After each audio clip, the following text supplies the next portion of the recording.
Hello everyone. The next topic which we are going to start under the head salary is leave encashment और leave salary. हर एक employer अपने employ को कोई ना कोई leaves देता है जो वो अपने during the year of service avail कर सकते हैं. अब ये एम्प्लॉय के ऊपर डिपेंड करता है कि वो कितनी लीव्स को इनकैश करना चाहता है और कितनी लीव्स को अवेल करना चाहता है. इनकैश का मतलब जो भी लीव्स एक एम्प्लॉई अवेल नहीं करेगा उनको पेंडिंग छोड़ेगा, तो जो पेंडिंग लीव्स हैं उनको कैश की फॉर्म में कन्वर्ट करके एक एम्प्लॉई को उसकी सैलरी के बीच में ऐड करके दे दिया जाता है. अब जो भी कंपोनेंट उसकी सैलरी में लीव का दिया जाता है वो टैक्सेबल रहता है और उसको लीव सैलरी या लीव एनकैशमेंट बोलते हैं. अब यहाँ पर पॉइंट ये रहता है कि आपको आपकी लीव इनकैशमेंट या लीव सैलरी दो वे से मिल सकती है. एक तो तब जब आप ऑलरेडी उस एम्प्लॉयर के पास काम कर रहे हो और एक आपको लीव सैलरी आपके रिटायरमेंट के टाइम पर मिलती है.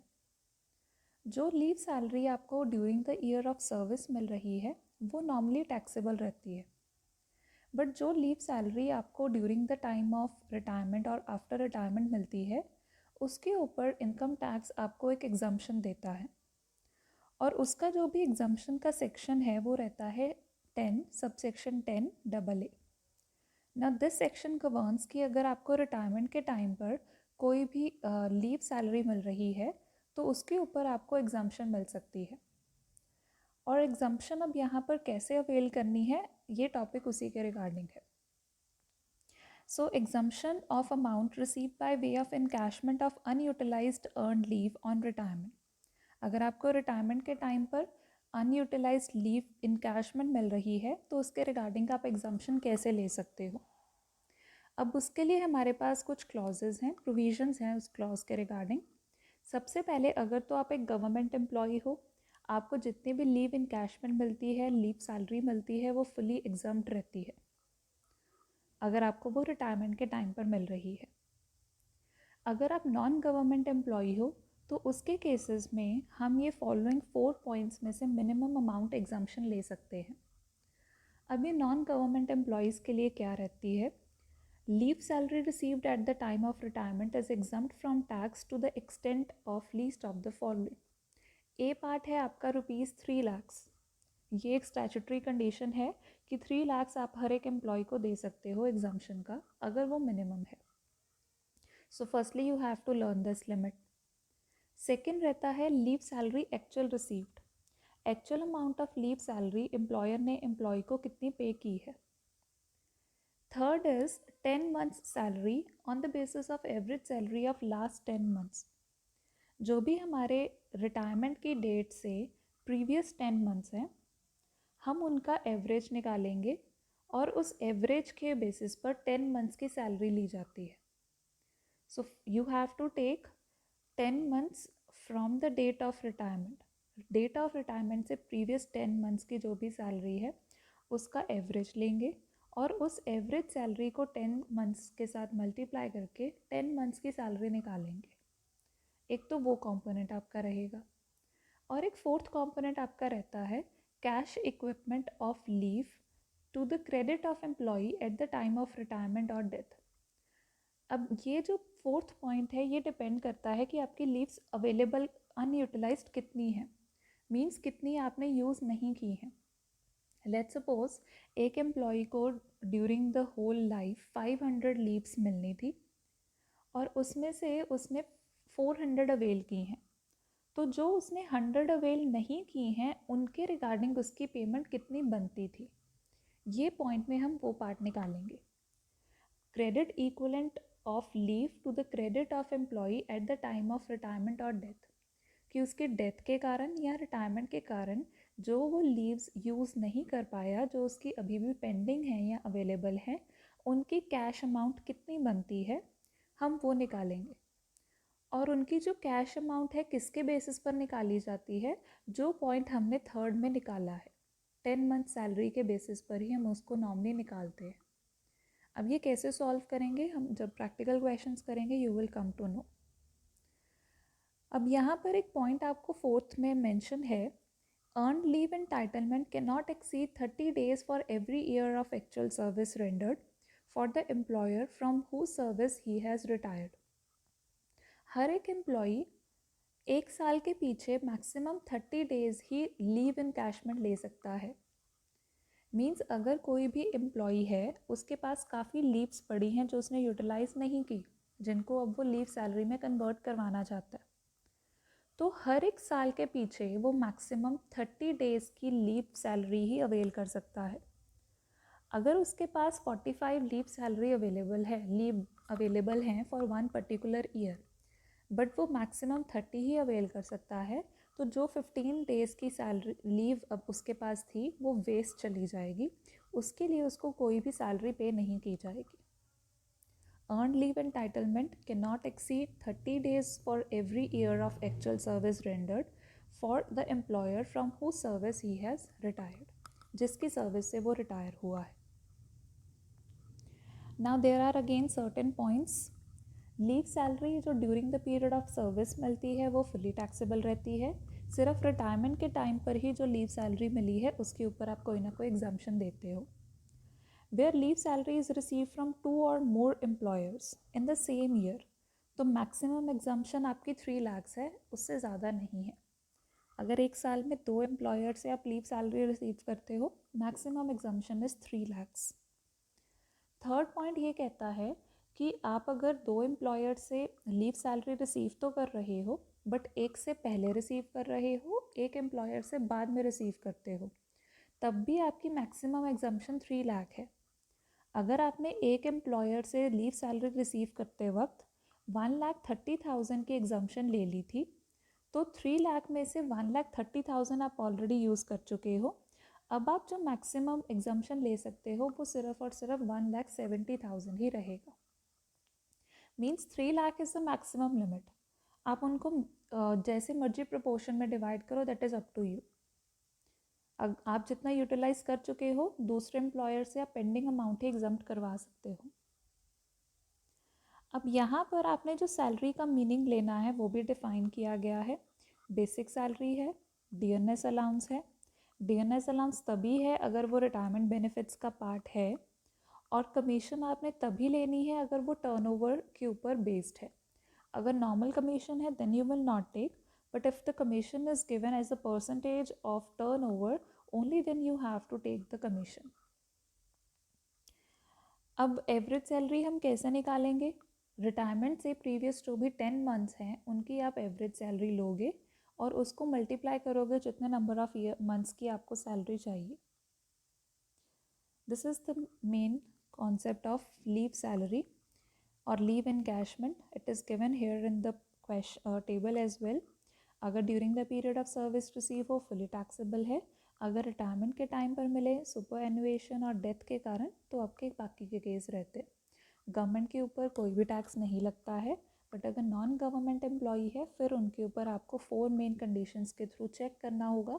जो भी मिनिमम अमाउंट रहेगी वही आप एग्जम्प्ट करवा सकते हो. बाकी की जो भी अमाउंट है वो पूरी की पूरी टैक्सेबल रहती है. Now here is one illustration given. Illustration number 5. Mr. Gupta retired on 1st December 2019 after 20 years 10 months of service, receiving leave salary of rupees 5 lakh. Other details of his salary income are. So Mr. Gupta उन्होंने 20 years 10 months सर्व किया है. 1 दिसंबर को वो retire हो रहे हैं और उन्होंने लीव सैलरी जो रिसीव की है वो है 5 लाख रुपीज़. बेसिक सैलरी उनकी है 5,000 पर मंथ, जो कि 1,000 इंक्रीज़ हुई थी 1 अप्रैल 2019 से. डीएनएस अलाउंस आपको 3,000 पर मंथ बोला है. रिटायरमेंट बेनिफिट्स में सिर्फ 60% ही जाता है. Commission 500 per month, bonus 1,000 per month and leave avail during services 480 days. Means during service उन्होंने जो लीव यूज़ की है वो 480 है और जितनी उनको अवेलेबल थी उसमें से उन्होंने 480 डेज लीव यूज़ कर ली है. He was entitled to 30 days leave every year. हर साल उनको 30 डेज़ की लीव मिलती थी और उन्होंने पूरे के पूरे 20 ईयर्स 10 मंथ्स में 480 डेज़ की लीव अवेल की है. You are required to compute his taxable leave salary assuming वो एक गवर्नमेंट एम्प्लॉई है और बी पार्ट वो एक नॉन गवर्नमेंट एम्प्लॉई है। अब क्योंकि केस ये है कि मिस्टर गुप्ता रिटायर हुए थे, दैट मीन्स आपको रिटायरमेंट के कारण ये देखना पड़ेगा कि उनको कितनी एग्जम्प्ट है कितनी नहीं है। अगर ये रिटायरमेंट का केस ना होता, डेथ का केस ना होता, रादर वो अभी भी सर्विस में होते, तो फिर लीव सैलरी जो 5 लाख रुपीज़ है वो फुली टैक्सेबल रहती। Because this is the case of retirement means आपको एग्जम्पशन चेक करनी पड़ेगी। अब हमने अभी पॉइंट देखा था कि अगर आप गवर्नमेंट एम्प्लॉई हो और आपको लीव सैलरी मिल रही है तो वो फुली एग्जम्प्ट रहती है। तो वो फुली एग्जम्प्ट सेक्शन क्या है? Section 10 subsection 10AA। सो जो 5 लाख की सैलरी लीव सैलरी रिसीव हुई है, अगर हम ए पार्ट के लिए सॉल्व करें तो वो फुली एग्जम्प्ट रहेगा। So it is given he is a government employ, leave salary जो उनको रिटायरमेंट के टाइम पर मिल रही है वो 5 लाख है, एग्जम्पशन है उनके पास 5 लाख की अंडर दिस सेक्शन, तो जो टैक्सेबल पार्ट है वो निल हो जाएगा। Now solving for non government employ. अब अगर नॉन गवर्नमेंट एम्प्लॉय हैं, रिटायरमेंट के टाइम पर उनको मिल रही है leave salary, we have to check the 4 components जो भी हमारे पास अभी उन्होंने डिटेल्स गिवन थी। 4 कंपोनेंट्स के बीच में सबसे फर्स्ट होती है हमारी मिनिमम लिमिट 3 लाख की। तो सेकेंड पार्ट उन्होंने स्टैट्यूटरी लिमिट बोला है 3 लाख। सेकेंड कंपोनेंट जो हमें चेक करना है वो है लीव सैलरी जो एक्चुअल में रिसीव हुई है, वो है 5 लाख। थर्ड कंपोनेंट हमने जो चेक करना है वो है 10 months salary based on the average salary of previous 10 months. तो प्रीवियस 10 मंथ्स की सैलरी लेंगे, रिटायरमेंट डेट से प्रीवियस 10 मंथ्स, उसका एवरेज लेंगे और उसको 10 से मल्टीप्लाई करेंगे टू कैलकुलेट दिस कंपोनेंट। अब यहाँ पर जो उसके रिटायरमेंट की डेट है वो है 1 दिसंबर 2019। अब यहाँ से आपको प्रीवियस 10 मंथ्स का केस लेना है, that means starting from 1 Feb. So Feb, March, April, May, June, July, August, September, October and November, आपके ये 10 मंथ्स होंगे, इनकी आपको एवरेज सैलरी लेनी है। तो सबसे पहले आपको इनकी मंथली सैलरी देखनी होगी। हमें बेसिक सैलरी जो बताई है वो बताई है 5000 पर मंथ है, बट ये कब से है? 1 अप्रैल 2019 से। मीन्स जो हमने फेब टू नवंबर 10 मंथ्स निकाले हैं, वहाँ पर अप्रैल से तो सैलरी 5000 पर मंथ थी, बट फेब मार्च 2 महीने जो सैलरी थी वो 4000 थी। 1000 was increase with effect from 1 अप्रैल 2019। जो 1000 इंक्रीज हुआ है, 5000 बनी है सैलरी, वो 1 अप्रैल से बनी थी, फेब मार्च में वो 4000 ही थी। तो आपको यहाँ पर जो सैलरी लेनी है वो उस अकॉर्डिंग ही कंसीडर करनी है। सो इट इज़ गिवन 5000 इंटू 8, क्योंकि फेब मार्च की उन्होंने 4000 इंटू 2 कंसीडर की है। ओके, तो ये आपकी बेसिक सैलरी यहाँ पर आ गई। अब सैलरी में हमने सेकेंड कंपोनेंट जो ऐड करना है वो है आपका डीएनएस अलाउंस। अब डीएनएस अलाउंस यहाँ पर हमें बोला है 3000 पर मंथ है। 10 मंथ्स का कंसीडर करेंगे या कैसे कंसीडर करेंगे? 10 मंथ्स का ही कंसीडर होगा क्योंकि हमने प्रीवियस 10 मंथ्स की ही सैलरी कंसीडर की है। अब यहाँ पर उन्होंने बोला है कि रिटायरमेंट बेनिफिट्स में वो 60% जा रहा है और हमने भी उतना ही पार्ट लेना है जितना रिटायरमेंट बेनिफिट्स में जाता है। तो 3000 into 10 into 60% will be the DNS allowance जो आपकी सैलरी की डेफिनेशन में जाएगा। सो it is given 60% into 3000 into 10, उसको डिवाइड किया 10 के साथ बिकॉज हमने एवरेज लेना है 10 मंथ्स का, मल्टीप्लाई किया बिकॉज हमें 10 मंथ्स की सैलरी चाहिए, वो कंपोनेंट आ गया आपका 66,000। तो ये थर्ड पार्ट हो गया सॉल्व। अब फोर्थ पार्ट है हमारा कि कितनी हमारी लीव्स अनअवेल्ड रह चुकी हैं, हमने कितनी यूज़ करने के बाद what is the pending amount. उन्होंने हमें बोला है कि हमने 480 लीव्स यूज़ की हैं और हर एक साल के पीछे हमें 30 लीव्स मिलती थी। हमने टोटल 20 ईयर्स उनके पास काम किया है और 10 मंथ्स। अब 10 मंथ्स तो 10 मंथ्स के केस में 1 ईयर कंप्लीट नहीं हुआ है, उसको छोड़ देंगे, सिर्फ 20 ईयर्स ही कंसीडर करेंगे। तो 20 ईयर्स में हर साल उसको 30 डेज़ की लीव मिलती थी। दैट मीन्स उनको जितनी भी लीव्स मिलती थी वो 600 हो गई। 20 ईयर्स में उन्होंने 600 लीव्स यूज़ करनी थी, बट अवेल उन्होंने कितनी की हैं? 480 की हैं। दैट मीन्स जो 120 डेज़ की उनकी लीव बची है उसको आप कैश में कन्वर्ट करोगे। I am repeating this point. आपको 20 ईयर्स काम करते हुए हो गए, हर साल आपको 30 डेज़ की लीव मिलनी थी, सो 30 इंटू 20 is 600। 480 डेज़ आप ऑलरेडी यूज़ कर चुके हो, दैट मीन्स 120 डेज़ की आपकी लीव सैलरी बननी चाहिए। आपकी लीव अनअवेल्ड है, उसको हम कैश में कन्वर्ट करेंगे। तो उसको कैश में कैसे कन्वर्ट किया जाता है? 120 डेज़ पेंडिंग है, एक साल में आपको 30 डेज़ मिलते थे, मल्टीप्लाई बाय 66,000। अब ये 66,000 कैसे आया?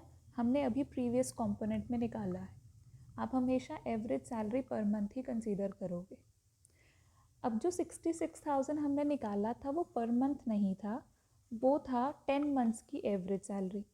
तो यहाँ पर 66,000 को 10 से डिवाइड कर दिया उसको पर मंथ निकालने के लिए, बिकॉज जो हमारा फॉर्मूला रहता है, दिस इज़ द फॉर्मूला। जितनी लीव्स पेंडिंग है हमने हमारी 120 है, 30 डेज़ हैं, then average salary per month consider करते हैं। जो हमने 66,000 निकाली है वो 10 मंथ्स की सैलरी निकाली है एवरेज, तो उसको 10 से डिवाइड कर देंगे सो दैट एक महीने की एवरेज सैलरी आ जाए। So this will give you your fourth component 26,400।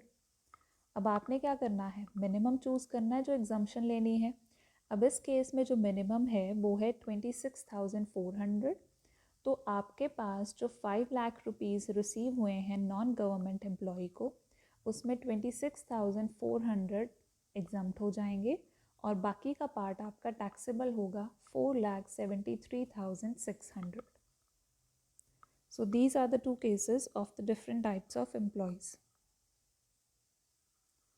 अब यहाँ पर एक पॉइंट ये रहता है, हमारे पास दो और टाइप्स ऑफ सैलरी दिए थे, कमीशन एंड बोनस।